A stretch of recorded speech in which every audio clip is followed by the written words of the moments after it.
Bueno, alumnos, vamos a continuar con nuestras clases de histología. Ahora vamos a hablar, vamos a entrar a la tercera parte de lo que es el aparato digestivo. Habíamos dividido esta clase en tres y en esta tercera parte vamos a hablar específicamente del hígado, vesícula biliar y del páncreas. El hígado es una de las glándulas más grandes, es un órgano, por así decirlo, muy voluminoso. Pesa alrededor de 1500 gramos y representan el 2,5% del peso corporal.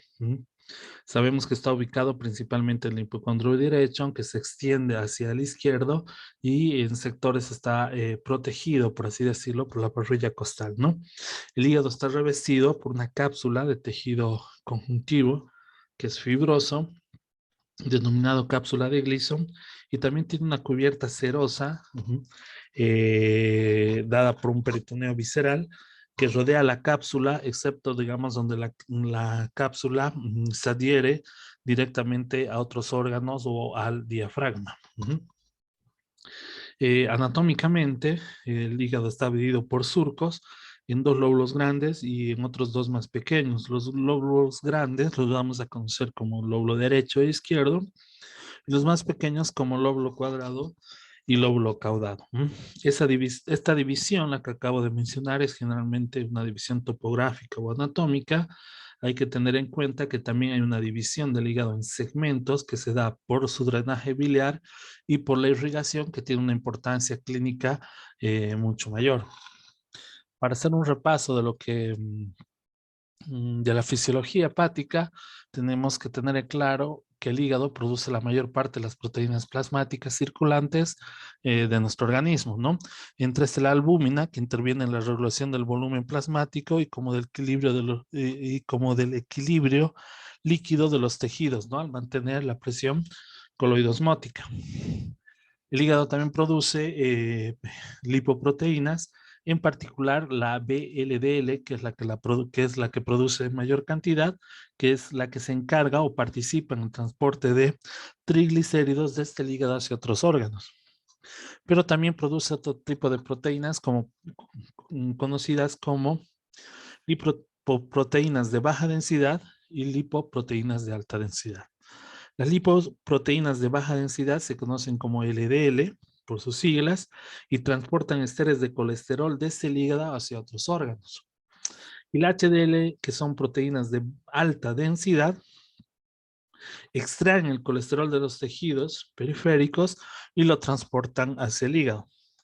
El hígado también es responsable del metabolismo de algunas glucoproteínas, entre las que están, por ejemplo, la aptoglobina, la transferrina y la hemopexina, que participan en el transporte del hierro. El hígado también produce las globulinas de tipo no inmune, conocidas como alfa y beta, que contribuyen también a mantener la presión coloidosmótica, pero también participan como proteínas transportadoras de distintas sustancias, ¿no? Entonces el hígado almacena y convierte y metaboliza tanto algunos elementos como las vitaminas del hierro. Entre estas la vitamina A o retinol, reconocida por su importancia como precursor del retinal, que es necesario para la síntesis de la radopsina en la retina humana, ¿no? También participa en el metabolismo de la vitamina D o colicalciferol, que si bien sabemos que tiene que esta vitamina se adquiere tanto en la dieta o también se produce en la piel durante la exposición a los rayos ultravioletas, ¿no? Pero en sí esta vitamina es importante para el metabolismo del calcio y del fosfato. También produce o metaboliza la vitamina K, que es importante para la síntesis hepática de protrombina y otros factores de la coagulación. Entonces, la vitamina K también proviene de dos fuentes, ¿no? Como la dieta y la síntesis, sobre todo en la flora bacteriana del intestino delgado, ¿no? Además, el hígado participa lo que sería el almacenamiento, el metabolismo y la homeostasis del hierro, ¿no? Sintetiza casi todas las proteínas que van a intervenir en lo que sería el transporte y el metabolismo del hierro, como cuáles: la transferrina, la aptoglobina y la hemopexina. La transferrina es una proteína plasmática transportadora de hierro. La aptoglobina se une a la hemoglobina que queda libre en el plasma, desde donde el complejo entero es captado por el hígado para conservar el hierro. Y la hemopexina participa en el transporte del grupo hemo libre en la sangre, ¿no? El hierro se almacena en el citoplasma de los hepatocitos en la forma de ferritina o puede convertirse en gránulos de hemosiderina, ¿no? Entonces, hay estudios que indican que los hepatocitos son los principales sitios de almacenamiento de hierro, ¿no? Y la sobrecarga de hierro, como ocurre en algunos procesos como las transfusiones sanguíneas múltiples o en algunas otras enfermedades, pueden conducir a la hemocromatosis, que es una lesión hepática que se caracteriza por la presencia o por la eh, por la presencia de cantidades excesivas de hemosiderina en los hepatocitos, ¿no? Y el hígado también degrada fármacos y toxinas, ¿no? Los hepatocitos participan en la degradación de fármacos y toxinas y proteínas extrañas del organismo. Lo hace por dos fases, ¿no? Una fase llamada de oxidación y la otra fase llamada de conjugación. La fase de oxidación comprende la hidroxilación, que son adición de grupos hidroxilos, y la carboxilación, ¿no? Eh, entonces, esos son digamos, lo que comprende la fase 1 de oxidación, ¿no? La hidroxilación y la carboxilación. Y la otra fase sería la fase de conjugación, que comprende la asociación o conjugación de la sustancia extraña con el ácido glucurónico, la glicina y la taurina, ¿no? Este proceso torna el producto de la fase 1 todavía más hidrosoluble, de modo que pueda ser eliminado fácilmente por los riñones. O sea, el objetivo tanto de la fase 1 de oxidación y la fase 2 de conjugación es convertir ya tanto a los productos de los fármacos o distintas toxinas en materiales hidrosolubles, de modo que puedan ser eliminados fácilmente por los riñones, ¿no? Pero bueno, el hígado participa en muchas otras vías como metabólicas importantes, como el de la glucosa. El hígado fosforoliza la glucosa absorbida en el tubo digestivo, la fosforoliza a glucosa 6-fosfato, ¿no? Eh, y según las necesidades energéticas, la glucosa 6-fosfato se almacena en el hígado en forma de glucógeno, ¿no? También participa en la producción de bilis, que sería la función exócrina del hígado, ¿no? Entonces, la función exócrina del hígado es la producción de bilis, ¿no? El hígado se encarga de realizar, por así decirlo, múltiples conversiones metabólicas en las que participan sustratos transportados por la sangre desde el tubo digestivo, el páncreas y el vaso, ¿no? Algunos de esos productos intervienen en lo que sería la formación de la bilis, una secreción que es la bilis, que es la secreción exócrina del hígado, ¿no? Entonces, la bilis contiene productos de desecho conjugados y degradados que se devuelven al intestino para, para que puedan ser eliminados, ¿no? Así también como sustancias que se unen a metabolitos en el intestino para contribuir al proceso de absorción que se lleva a cabo en el intestino, ¿no? También vamos a tener en el hígado algunas funciones de tipo tiene funciones de tipo endocrino y se relaciona estas funciones sobre todo con la capacidad de modificar la estructura y la función de algunas hormonas, como por ejemplo la insulina y el glucagón, la somatostatina, la hormona de crecimiento y la tiroxina, ¿no?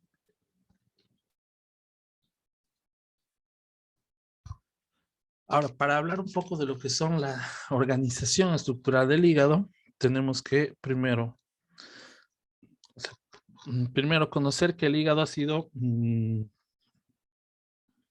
se toma como base, por así decirlo, cierto tipo de organizaciones o tres tipos de organizaciones estructurales en el hígado, conocido como lobulillo clásico, lobulillo portal y acino hepático. Pero primero tenemos que conocer los componentes, por así decirlo, estructurales del hígado, ¿no? Entre ellos vamos a tener el parénquima, que consiste en trabéculas, que son estas acá con rojos, que son trabéculas formadas por hepatocitos o células hepáticas que están bien organizadas, em, que tienen generalmente una célula de espesor y están separadas por lo que serían los capilares sinusoidales acá, expresados como en estos canales en azul, ¿no? Como pueden ver. También tiene un estroma de tejido conjuntivo. Este estroma de tejido conjuntivo se continúa con la cápsula fibrosa de Gleason, ¿no? En el estroma conjuntivo vamos a encontrar obviamente vasos, nervios, los conductos biliares y vasos linfáticos. Como les había mencionado, también tiene capilares sinusoidales, que son los vasos que hay entre las trabéculas de hepatocitos, ¿no? Entre las trabéculas de hepatocitos encontramos los sinusoides hepáticos, ¿no? Y también podemos encontrar un espacio que es el espacio perisinusoidal o conocido como espacio de Dicé, que están situados entre lo que sería el endotelio sinusoidal y los hepatocitos. Entonces, si este es el sinusoide y estos son los hepatocitos que constituyen la trabécula, acá entre los dos, entre lo que sería el endotelio de los sinusoides y los hepatocitos, vamos a encontrar un espacio virtual denominado espacio de Dicé, ¿no? Acá tenemos también las estructuras del hepatocito, que después vamos a ver las características histológicas tanto de los organelos citoplasmáticos, y vamos a encontrar las células endoteliales que corresponden los sinusoides hepáticos. Acá hay un espacio que estaría entre el endotelio y los hepatocitos, conocido como espacio de Dicé, ¿no? En los espacios sinusoidales, no los espacios, son las cavidades o en los sinusoides, vamos a encontrar también otros tipos de células, como podemos ver acá, que son las células de Kupffer, pertenecientes al sistema fagocítico mononuclear, como podemos ver acá, y las células de Ito, ¿no? Que después las vamos a pasar a describir en cuanto a su funcionalidad y su importancia. Para describir, mejor dicho, el ovulillo clásico, que se ven los cortes como una masa de tejido más o menos hexagonal, como podemos ver acá. Obviamente acá es como si faltaría una parte en este gráfico, pero obviamente es para que puedan ver mejor la estructura de la vena centrolobular. ¿Cómo está formado este espacio hexagonal? En el centro está formada por la vena centrolobular o vénula hepática terminal, y en los vértices, por así decirlo, de este espacio hexagonal vamos a encontrar las tríadas portales. Esta tríada portal, como pueden ver acá o acá, está constituida por un conducto biliar, una rama de la vena porta y una rama de la arteria hepática, ¿no? Entonces, el ovulillo clásico consiste en pilas de trabéculas hepatocíticas anastomosadas de una célula de espesor separadas por un sistema, como podemos ver acá, interconectados de sinusoides que irrigan las células que irrigan las células con una mezcla de lo que sería una sangre arterial y una sangre venosa, ¿no? En el centro hay una vénula, como les había mostrado, de tamaño relativamente más grande, denominada vena central o vena también centrolobular, ¿no? Aunque también se la puede conocer como vénula hepática terminal o vénula hepática posinusoidal, ¿no? Porque los sinusoides vierten su contenido, por así decirlo, o continúan su circulación acá en la vena centrolobular. Las trabéculas de hepatocitos, al igual que los sinusoides, adoptan una disposición radial desde la vena centrolobular hacia la periferia del lobulillo, ¿no? Como podemos ver. Acá tenemos un corte de hematoxilina y de tricrómico de Masson. Esto es esto es un corte de tejido hepático, pero de cerdo, donde se pueden ver que, bueno, hay un tejido fibroso que delimita lo que sería el ovulillo clásico. Se aprecia mucho mejor en este tipo de animales esta disposición del ovulillo clásico, ¿no? En el centro, por ejemplo, tenemos la vena centrolobular.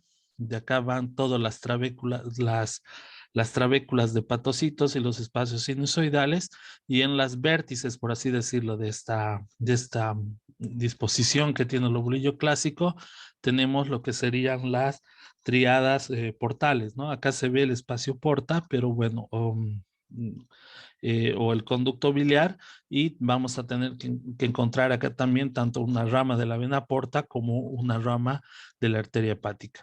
Esta sería la constitución de un diagrama de lo que sería el lobulillo clásico, teniendo en el centro la vena centrolobulillar y en los vértices los espacios portales constituidos por las triadas portales, ¿no?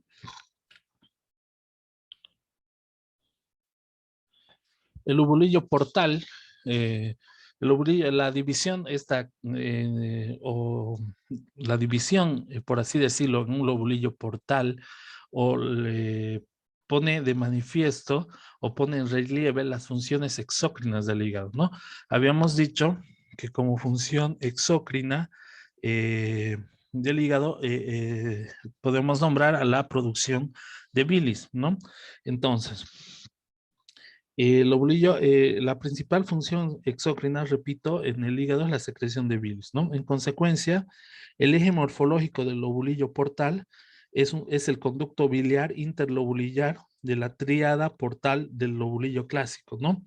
¿Cómo está formado este lobulillo portal? Sus bordes externos son líneas, por así decirlo, imaginarias, como podemos ver acá, estas líneas imaginarias, que están trazadas entre las venas centrolobulares más cercanas, ¿no? Estas líneas, como podemos ver, definen un bloque de tejido más o menos triangular que incluye aquellas porciones de los tres lobulillos clásicos que secretan bilis o que drenan bilis en su conducto biliar axial, ¿no? Entonces, incluye tres lobulillos clásicos con estas líneas imaginarias que unen las venas centrolobulares más cercanas, delimitando un espacio triangular que son aquellas delimitando por ende un espacio triangular que delimita porciones de los tres lobulillos clásicos que secretan bilis, ¿no? Esa sería la configuración del lobulillo portal. El ácido hepático, como dice acá, es la unidad estructural que provee la mejor concordancia entre lo que es la perfusión sanguínea, la actividad metabólica y patológica del hígado, ¿no? El ácido hepático tiene una forma, como todos pueden ver acá, romboidal, y es la unidad funcional más pequeña del parénquima hepático, ¿no? Está constituido por un eje menor,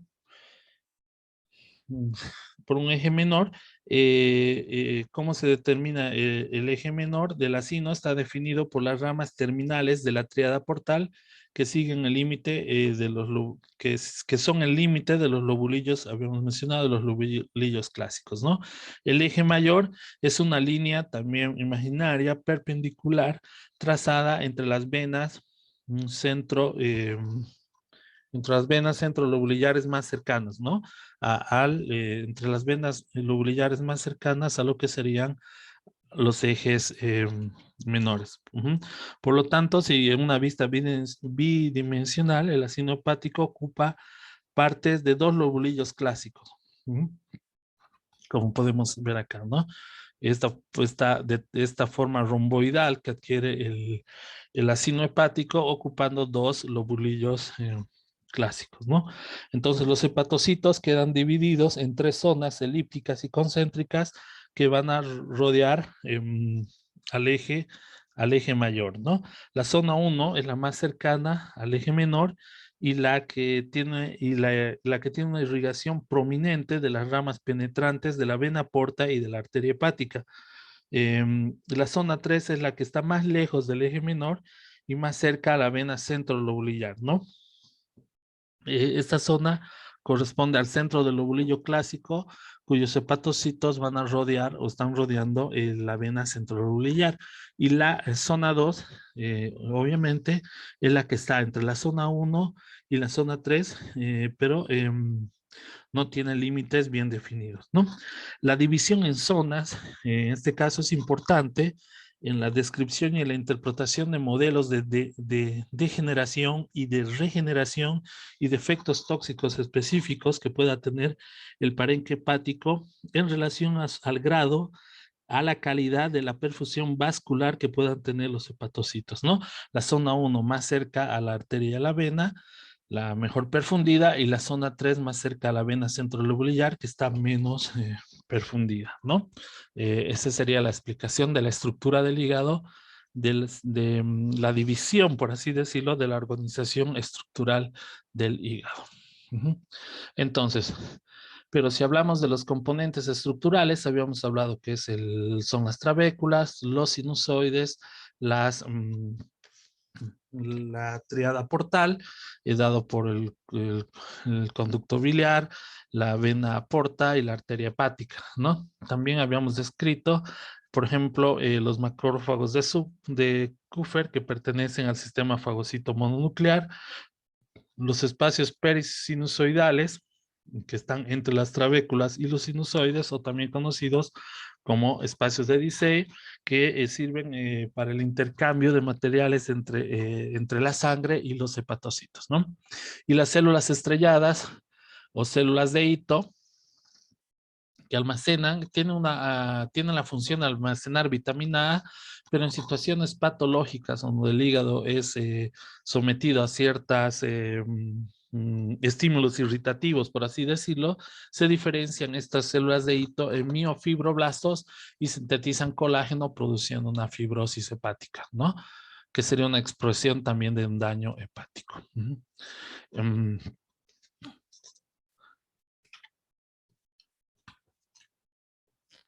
Bueno, cabe resaltar, obviamente, que acá los sinusoides hepáticos están revestidos por un delgado epitelio, endotelio, porque son vasos sanguíneos, esos sinusoides están revestidos por un delgado endotelio que es discontinuo, ¿no? El endotelio sinusoidal tiene una lámina basal también discontinua, donde le faltan muchos sitios, ¿no? Por eso es obviamente una lámina basal discontinua. Hay fenestraciones que son conocidas como fenestraciones grandes en las células endoteliales, y hay brechas amplias entre las células endoteliales continuas, ¿no? Los sinusoides hepáticos difieren de otros sinusoides porque tienen un segundo tipo celular llamado macrófago sinusoidal o estrellado, o macrófago de Kupffer, ¿no? Entonces, las células de Kupffer, les había dicho que pertenecen al sistema fagocito mononuclear, ¿no? Es probable que esta concepción histológica de, de la célula de Kupffer tuviera su origen en el hecho de que las prolongaciones de las células de Kupffer a veces se superponen como extensiones citoplasmáticas endoteliales en el lado luminal del vaso, ¿no? Las células de Kupffer no están unidas a las células endoteliales vecinas, ¿no? Las prolongaciones en sí de las células de Kupffer con frecuencia parecen atravesar toda la luz del sinusoide e incluso pueden obstruirla parcialmente. La presencia de algunos fragmentos, como por ejemplo de citoplasma, de algunos de fragmentos de eritrocitos, de hierro, en la forma de ferritina en el citoplasma de las células de Kupffer, indicarían que participan en la degradación final de algunos eritrocitos dañados o en el envejecimiento que llegan a tener producto del envejecimiento de esos eritrocitos que llegan a tener tanto en el hígado como en el vaso, ¿no? El espacio perisinusoidal o el espacio de Dice es el sitio de intercambio, como les había mencionado, de materiales entre lo que sería la sangre y los hepatocitos, ¿no? El espacio perisinusoidal, conocido como espacio de Dice, está situado entre las superficies basales de los hepatocitos y las superficies basales de las células endoteliales y de las células de Kupffer que tapizan, por así decirlo, los sinusoides, ¿no? Eh, Acá desde la superficie de los hepatocitos en ese espacio se proyectan unas pequeñas, por así decirlo, microvellosidades que son irregulares. Las microvellosidades aumentan muchas veces, varias veces, hasta 6 veces, la extensión de la superficie disponible para el intercambio de sustancias entre lo que sería el hepatocito y el plasma, ¿no? Esto a causa de las grandes brechas en el revestimiento endotelial y la falta de lámina basal o lámina basal discontinua, eh, mm, o la lámina basal discontinua de estos espacios o de los sinusoides hepáticos, ¿no?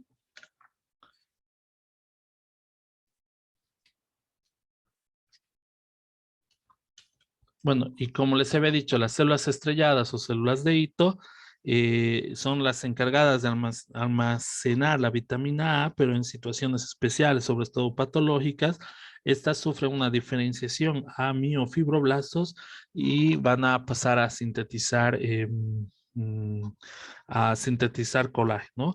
Entonces, las células de Ito son otro tipo celular que hay en el espacio, así por así decirlo, en el espacio perisinusoidal de Dicé, que se conoce también como célula estrellada hepática, lipocito, pero mayormente llamada como célula de Ito, ¿no? Estas células dan origen, son de origen, mejor dicho, mesenquimático, son el sitio principal de depósito de vitamina A hepática en forma de esteres. ¿Cómo se deposita, digamos, la vitamina A en las células de Ito? Se deposita en forma de esteres retinílicos dentro de inclusiones lipídicas citoplasmáticas, ¿no? Como pasamos a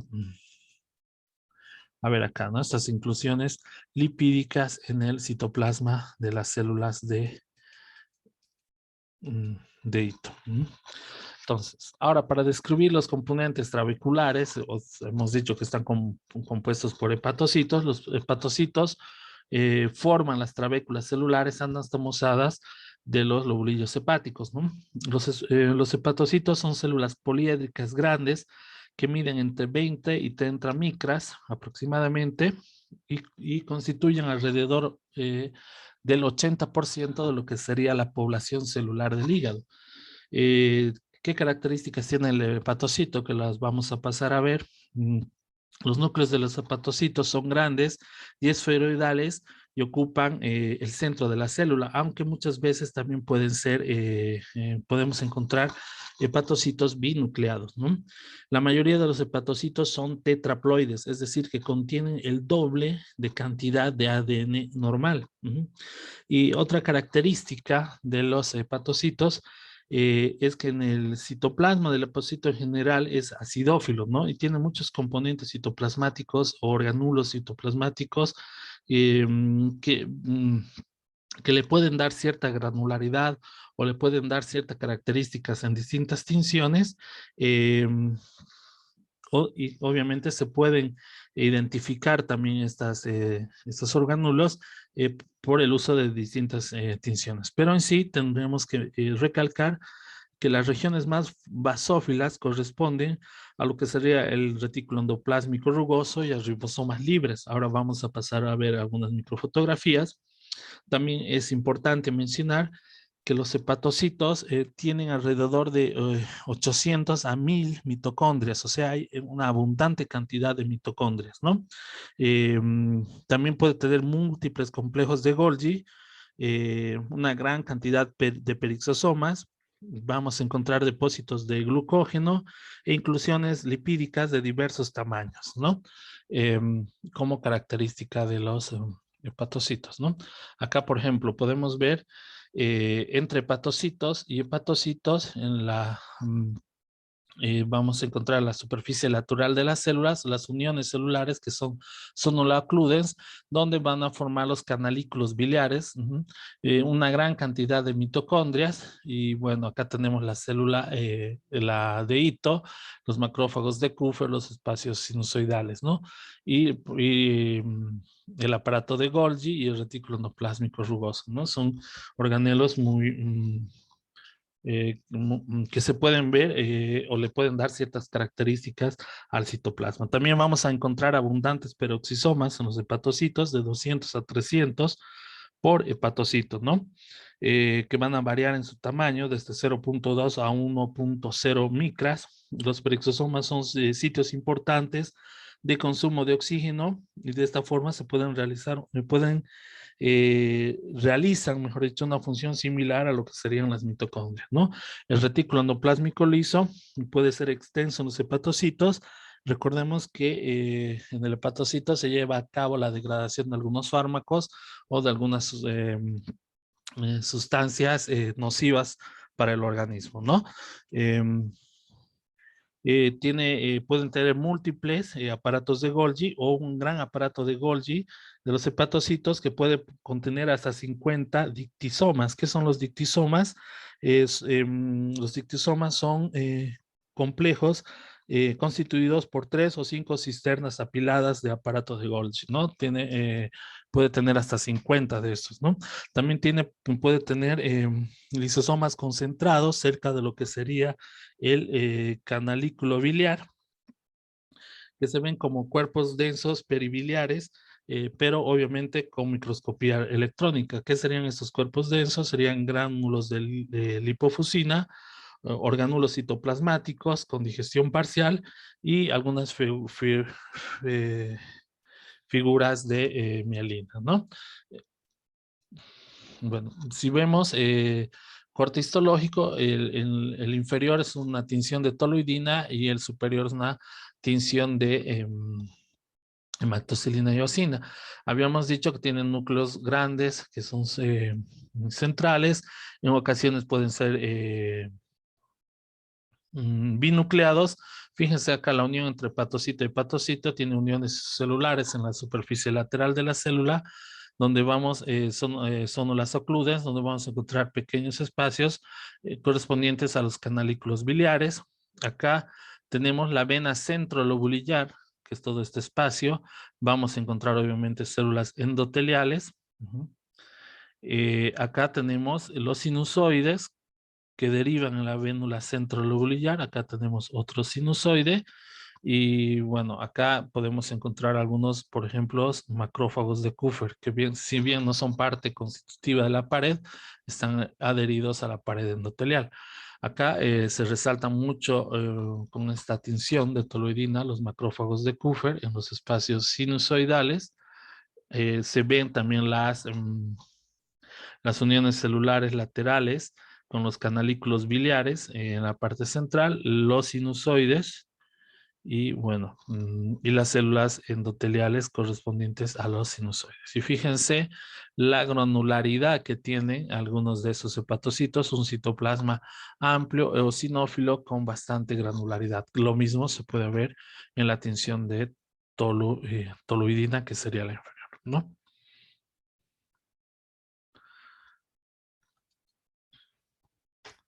Bueno, para pasar a hablar de la vesícula biliar es un saco, por así decirlo, distendible, que muchos la asemejan por su forma a una pera. em, Contiene un volumen alrededor de 50 ml de bilis. Está adherida a la superficie visceral del hígado. Es un derivado secundario del intestino embrionario, por así decirlo, porque se origina de una invaginación del conducto biliar primitivo, que va a ser el que comunica el primordio hepático con el intestino en desarrollo. Entonces, la vesícula biliar concentra y almacena la bilis, ¿no? La vesícula biliar, entonces, también la podríamos describir como un saco ciego que desde su región denominada cuello se continúa con un conducto que se denomina conducto cístico, ¿no? Em, desde un punto de vista, por así decirlo, histológico, la vesícula biliar contiene varias características distintivas. ¿Cuáles son estas características? Microvellosidades apicales que son cortas y poco desarrolladas, complejos de unión, que son los complejos de unión, se los vamos a ver sobre todo en el borde también apical de las células, que forman una barrera entre la luz y el compartimento intracelular, ¿no? Tiene grandes concentraciones de mitocondrias ubicadas en el citoplasma basal y en la parte apical. Y tiene pliegues laterales que son uniones celulares complejas, ¿no? Acá estas características las vamos a poder estudiar mucho mejor por microscopía electrónica. Fíjense, acá tenemos los complejos de unión dados sobre todo en la superficie apical, este borde dado por estas microvellosidades cortas o poco desarrolladas, ¿no? Como vemos acá en la figura A, y la gran cantidad de estos gránulos o orgánulos citoplasmáticos mitocondriales, tanto en la parte basal como en la parte apical de las células, ¿no? Entonces, en sí, las células cilíndricas altas que forman el epitelio de la vesícula biliar tienen las características típicas de células absortivas como microvellosidades, por las microvellosidades, mejor dicho, que tienen en su superficie luminal y un complejo de unión apical que sirve para separar la luz vesicular del espacio intercelular y también podemos apreciar la gran cantidad de mitocondrias en la región apical de las células, ¿no? Sobre todo en esta microfotografía. ¿Qué pasa entonces acá? ¿Qué podemos ver en esta foto, en esta microfotografía dada por microscopía electrónica? Tenemos que tener en cuenta que durante el transporte activo del líquido se bombea sal desde el citoplasma hacia el espacio intercelular, ¿no? Y la sal es seguida obviamente de agua, ¿no? Luego desde la luz se difunde sal y agua hacia el citoplasma, ¿no? Conforme este proceso continúa, el espacio intercelular se distiende mucho, como podemos ver acá en las flechas. Fíjense cómo se distienden esos espacios intercelulares. El líquido se desplaza desde el espacio intercelular, dilatándolos a través de la lámina basal hacia el tejido conjuntivo subyacente, que estaría acá abajo, ¿no? El tejido conjuntivo subyacente, ¿no? Y luego este líquido se va a introducir en los vasos sanguíneos, ¿no? Por eso es que tiene también una función del epitelio, una función absortiva, ¿no? Absorbe agua que va a los espacios intercelulares, los mismos que van a ir hacia el tejido conjuntivo subyacente, dilatando estos espacios intercelulares. El epitelio está revestido de la mucosa, es un epitelio cilíndrico, o la mucosa es un epitelio cilíndrico simple alto. Una de las características histológicas que tenemos en la vesícula biliar es que carece de muscular de la mucosa y de submucosa, ¿no? Directamente de la mucosa y de la lámina propia pasamos a lo que sería la muscular externa, ¿no? Acá en el espesor de la muscular externa vamos a encontrar algunas estructuras que son prolongaciones de las glándulas que son conocidas como senos de Rokitansky-Astro, ¿no? Que son una característica histológica, ¿no? Que en sí son invaginaciones profundas del epitelio vascular que se extienden dentro de la muscular externa, ¿no? Pero como característica histológica principal de la vesícula es que carece de muscular de la mucosa y de la submucosa. Bueno, para terminar, hablamos del páncreas. Si vamos a hablar de manera general, el páncreas es una glándula alargada en la que se describe una cabeza, un cuerpo, una cola, ¿no? La cabeza es la porción expandida que está ubicada en la curva que está en forma, que describe el duodeno, una curva en forma de C, ¿no?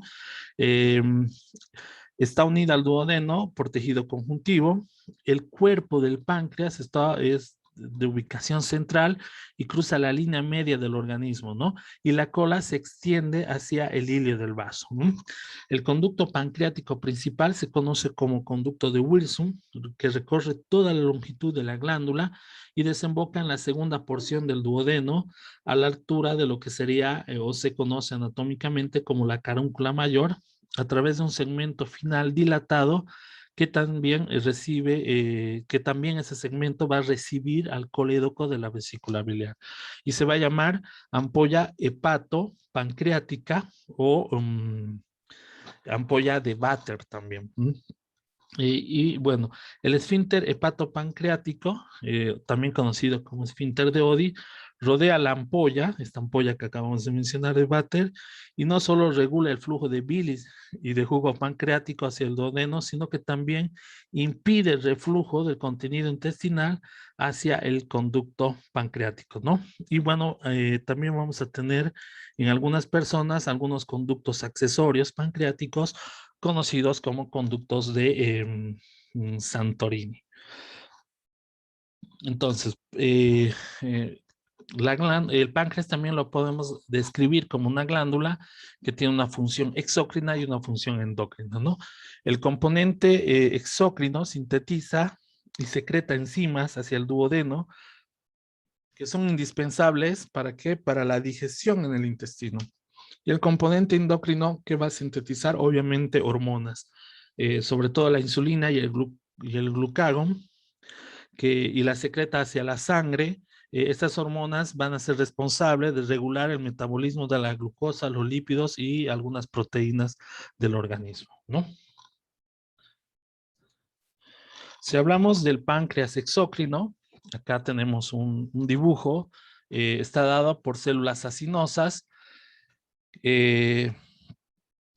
Acá también tenemos a las células acinosas que tienen esa característica de tener un citoplasma bien granular. Ahora vamos a ver la microfotografía que tiene conductos o conocidos como conductos intercalares para vertir su contenido hacia lo que sería el conducto colector intralobular, obviamente para después vertir sus secreciones hasta los conductos pancreáticos que llegan hasta el duodeno, ¿no? Entonces, el páncreas exócrino es muy parecido, por ejemplo, a la glándula serosa. El páncreas exócrino es en sí una glándula serosa, ¿no? Entonces, por ejemplo, es muy parecido en cuanto a su histología, por ejemplo, a la glándula parótida, ¿no? Tiene adenómeros que son de forma tubular o túbulos acinosas, que están constituidas por células acinosas. Todas este conjunto de células acinosas las vamos a conocer como adenómeros, que están compuestas, como podemos ver, por un epitelio simple de células serosas piramidales, ¿no? Las células tienen una superficie libre, acá luminal, una superficie libre luminal, angosta y una superficie basal que, como podemos ver acá, mucho más ancha, ¿no? Superficie luminal mucho más delgada y una superficie basal mucho más ancha, lo que le da esta estructura como en una estructura piramidal, por así decirlo, a las células, ¿no? Estas células secretoras serosas del acino producen los precursores de lo que serían enzimas digestivas pancreáticas, ¿no? Los acinos pancreáticos son singulares entre las unidades secretoras de las glándulas porque el conducto inicial que parte del acino, o sea, la parte del conducto intercalar que parte del acino, eh, en realidad va a comenzar acá en el adenómero. Estas células del conducto están dentro del acino. Estas células de este conducto que están dentro del acino reciben el nombre de células centroacinosas, ¿no? O células centroacinosas o células centroacinosas, ¿no? Las células del acino se caracterizan por una basofilia, la vamos a ver ahora en los cortes de histología, bien definidas con la presencia de gránulos decimógenos, ¿no? Que son gránulos acidófilos que están ubicados sobre todo en la parte del citoplasma, en la parte más apical de ese citoplasma, ¿no? Esos gránulos decimógenos son mucho más abundantes, por ejemplo, en el páncreas de las personas que han sido sometidas a ayunos.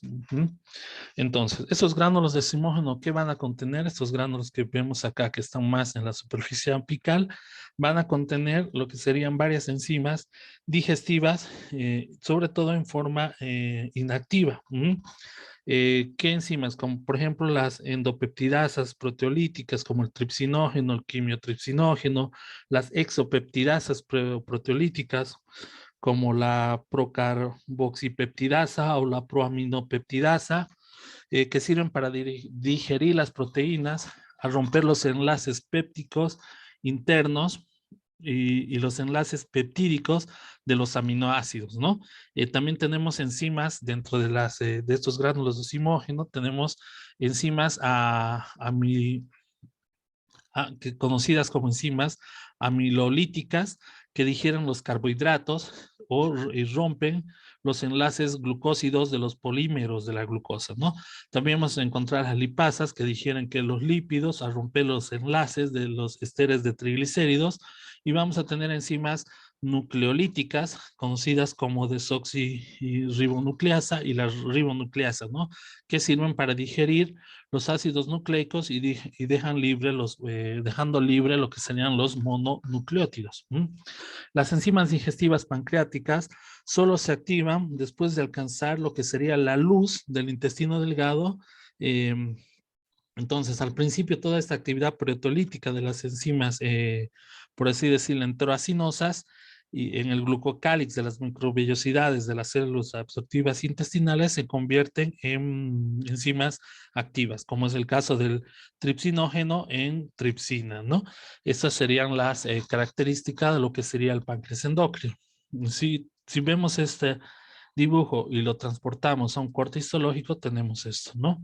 Las células acinosas, dadas por su gran granularidad citoplasmática, producido por la presencia de estos gránulos de zimógeno que contienen enzimas digestivas que acabamos de mencionar, con una parte basal de la célula mucho más ancha y una parte apical con la presencia mucho más delgada, con la presencia de muchas estructuras eh, o muchos gránulos de zimógeno, ¿no?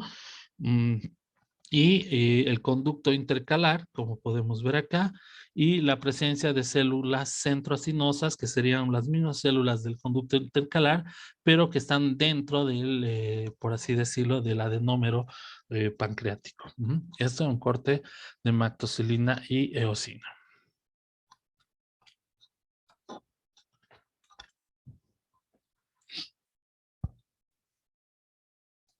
Bueno, pero para hablar un poco de lo que sería los conductos excretores, todavía quedándonos en lo que sería el páncreas exócrino, tenemos que tener en cuenta que estas células centroacinosas son células de conductos, son células que son del conducto intercalar, pero que están dentro del acino, ¿no?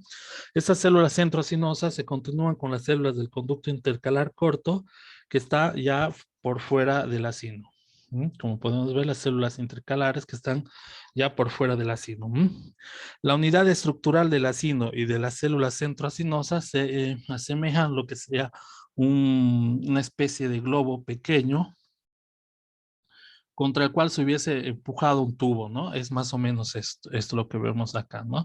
Una especie de globo con la cual se hubiera empujado un tubo. Los conductos intercalares son cortos y drenan en conductos colectores interlobulillares, como habíamos visto acá, ¿no? Conductos colectores intralobulillares.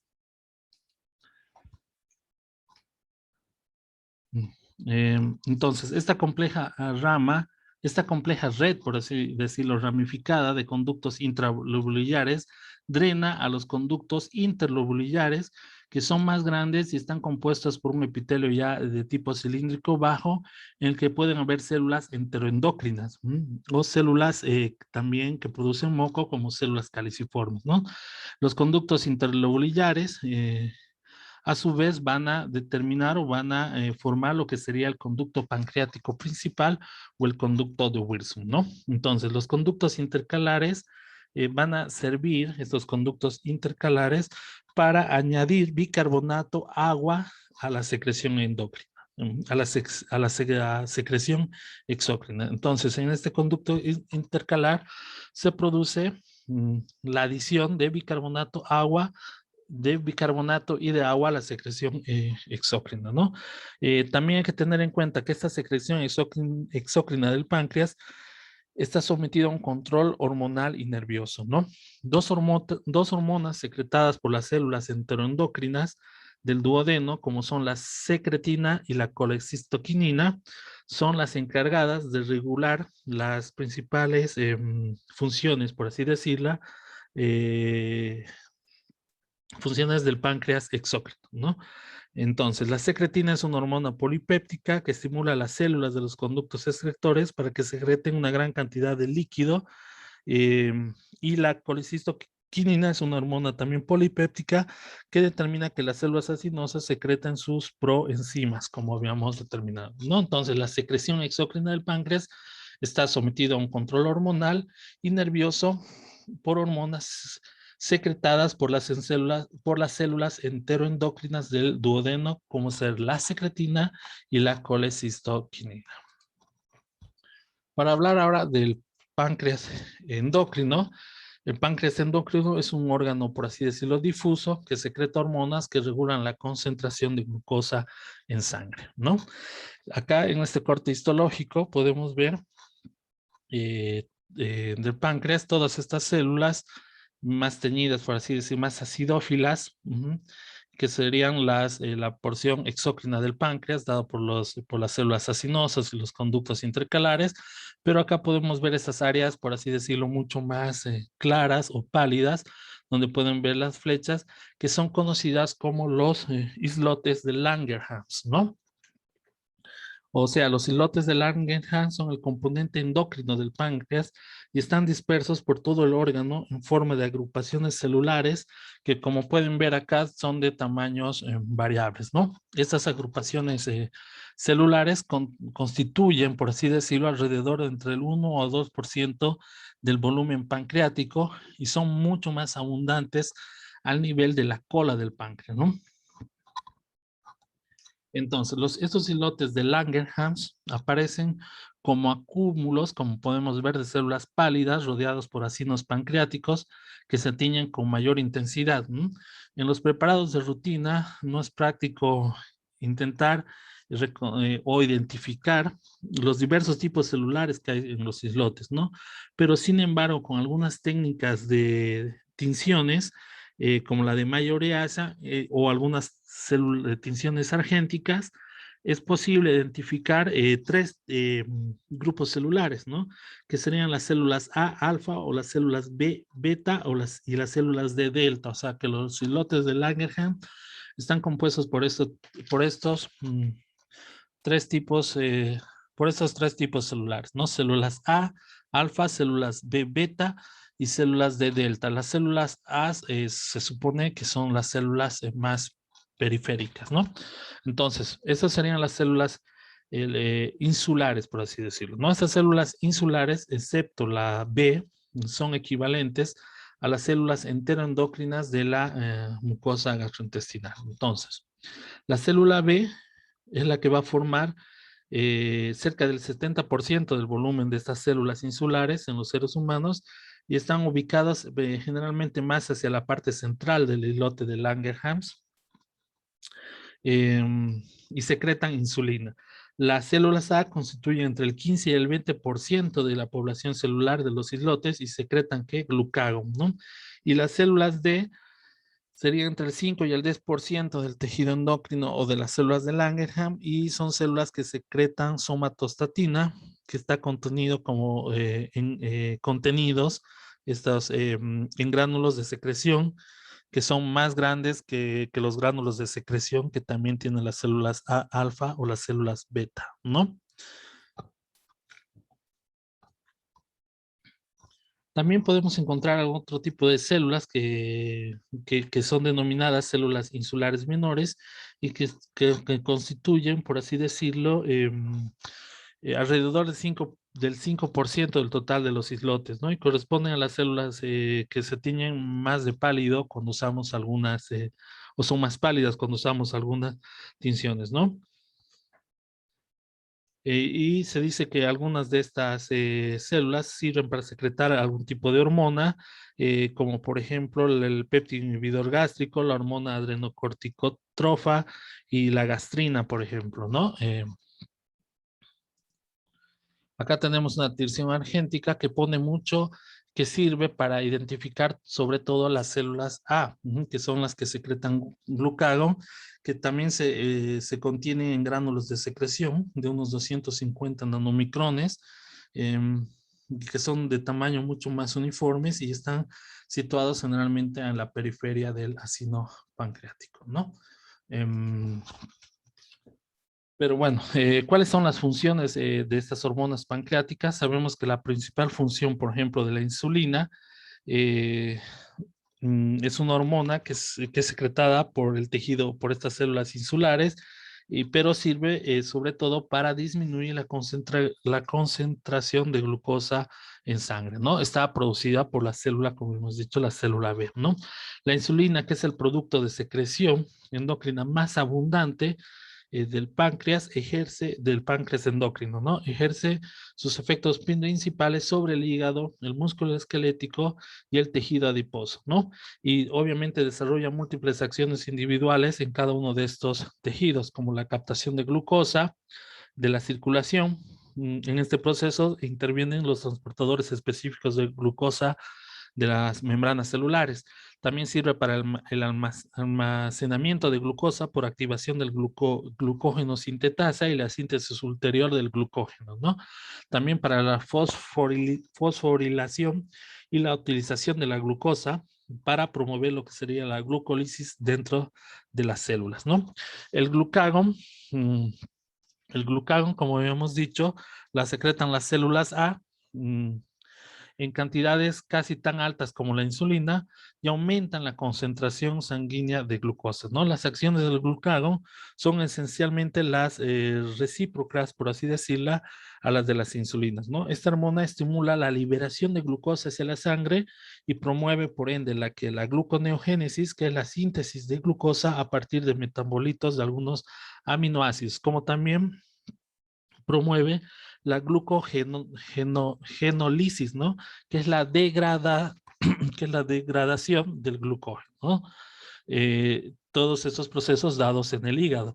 El glucagón también estimula la proteólisis para promover la gluconeogénesis, moviliza las grasas de los adipocitos y estimula la lipasa hepática, ¿no? Y la somatostatina, que es la que produce la célula D o la célula delta, la somatostatina inhibe la secreción de insulina y de glucagón, ¿no? Entonces, la somatostatina está secretada por células D de las células LED de estos islotes pancreáticos o de Langerhans. Es idéntica a la hormona secretada por el hipotálamo, que regula la liberación de la somatotrofina, o también conocida como hormona de crecimiento, ¿no? Aunque obviamente la función precisa de la somatostatina en los islotes no está del todo definida o no es del todo clara, se ha demostrado que inhibe la secreción de insulina y de glucagón, ¿no? Y bueno, acá como algunas características de estas hormonas, sobre todo en cuanto a sus estructuras y su peso molecular. Bueno, muchas gracias por su atención y hasta la próxima.